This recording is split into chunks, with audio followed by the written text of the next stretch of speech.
नमस्कार, आप देख रहे हैं डे लाइट का ऑफिशियल यूट्यूब चैनल। 2023 सेशन में बच्चों के नामांकन की प्रक्रिया की शुरुआत हो चुकी है। अभी तक लगभग बिहार के हर ज़िलों से, भारत के अलग हर राज्यों से बच्चे हमारे ट्रस्ट के थ्रू नामांकन करा चुके हैं। और साथ ही जो छात्र अभी तक कहीं ना कहीं पैसों की तंगी की वजह से अपना नामांकन नहीं करा पाए हैं, वे भी लगातार हमारे ट्रस्ट के थ्रू अभी जुड़ रहे हैं। आपको बता दें, अभी काउंसलिंग की प्रक्रिया हमारे हेड ऑफिस पर चल रही है और इसी बीच हमारे बीच अभी एक छात्रा जुड़ी हुई है। इनसे कुछ बातचीत करते हैं, इनके अभिभावक भी हमारे साथ जुड़े हैं, इनसे कुछ बातचीत करते हैं और जानते हैं ये कहाँ से हैं, ट्रस्ट को कैसे जानते हैं और साथ ही हेड ऑफिस आने का कैसा एक्सपीरियंस रहा, कौन से कोर्स में आज एडमिशन कराया है। सबसे पहले ये बताइए कि क्या नाम हुआ आपका और कहाँ से आई हैं? मेरा नाम रवाना खातून है और हम हार्डनेस से। कौन से ज़िले से आई हैं? मधुबनी। सर आपका नाम क्या हुआ? मेरा नाम मुमताज़ साफ़ी है। कौन है सर? भतीजी है मेरा।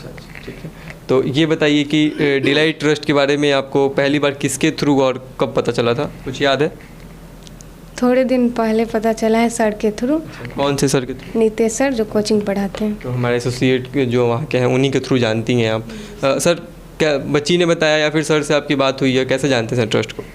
पहले हमको बच्ची ने बताया, फिर सर से बात की। तो सर जब इन्होंने बताया होगा तो आपको क्या लगा था, मतलब विश्वास हुआ था पहली बार में?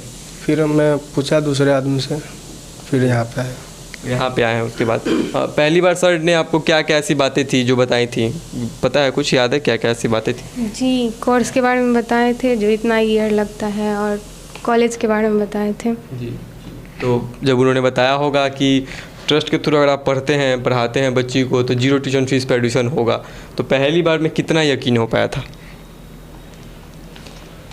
हुआ था, मतलब उतना जाएंगे तभी पता चलेगा। फिर मतलब उन्होंने बताया तो थोड़ा बहुत यकीन हुआ था। लेकिन सर हेड ऑफिस आए हैं सर लेके, बच्ची को लेके काउंसलिंग में बैठे होंगे सर, सैलेन सर ने बताया होगा, कोर्स सजेस्ट किया होगा, उनकी बातों सर कितना सहमत है हमारे चेयरमैन सर से? सर्टिफाइड है, आप कितना बताएं। मतलब संतुष्ट हैं उनके सवालों से? सर जो भी मन में सवाल था वो सारे सवालों के जवाब आपको मिल गए? जी। कौन से कोर्स में एडमिशन हुआ आपका आज? GNM। कॉलेज फीस की एनओसी लेटर आपको मिली है? जी। पढ़ा आपने उस अच्छे से? यस। तो उसमें वो सारी बातें लिखी गई हैं जो सर के द्वारा आपको बताई गई?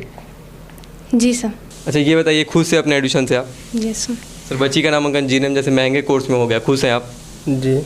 अपने ज़िले के लोगों को अब डिलाइट के बारे में क्या बताइएगा, जो जुड़ना चाहते हैं, जो पढ़ना चाहती हैं बच्चियाँ, क्या बोलिएगा? अच्छे हैं, बोलेंगे आने के लिए। सर बहुत सा ऐसा होता है कि बिहार में बच्चियों को पढ़ने की आज़ादी नहीं होती है, आप सर अपने बच्ची को भेज रहे हैं बाहर पढ़ने के लिए, तो वैसे अभिभावकों को हमारे चैनल के माध्यम से क्या बोलिएगा जो अपनी बच्चियों को बाहर नहीं भेजते हैं पढ़ने? कहीं ना कहीं मन में संदेह रहता है, बच्ची कैसे पढ़ेगी, कैसे इन्वायरमेंट में रहेगी, उनको क्या बोलिएगा? हम तो यही बोलेंगे कि अगर पढ़ना चाहता तो पढ़ें, ट्रस्ट से उनको जुड़ना चाहिए। जुड़ना चाहिए। बहुत धन्यवाद हमसे जुड़ने के लिए। ये थे हमारे बीच मधुबनी के एक छात्रा जिन्होंने बताया कि GNM कोर्स में नामांकन लिए हैं। साथ ही उन्होंने भी बताया कि पहली बार सुने थे तो विश्वास हो पाया था, लेकिन हेड ऑफिस आकर सारे सवालों के जवाब मिल गए हैं। इस तमाम वीडियोस देखने के लिए हमारे यूट्यूब चैनल से जुड़े रहें। अगर आप भी चाहते हैं 2023 सेशन में अभी तक अगर नामांकन कहीं ना कहीं नहीं ले पाए हैं किसी कारणवश या फिर पैसों की तंगी की वजह से, तो आप हमारे हेल्पलाइन नंबर पर कॉल करके जल्दी से जल्द रजिस्ट्रेशन फॉर्म भर के अपनी काउंसलिंग की प्रक्रिया पूरी कर लीजिएगा। धन्यवाद।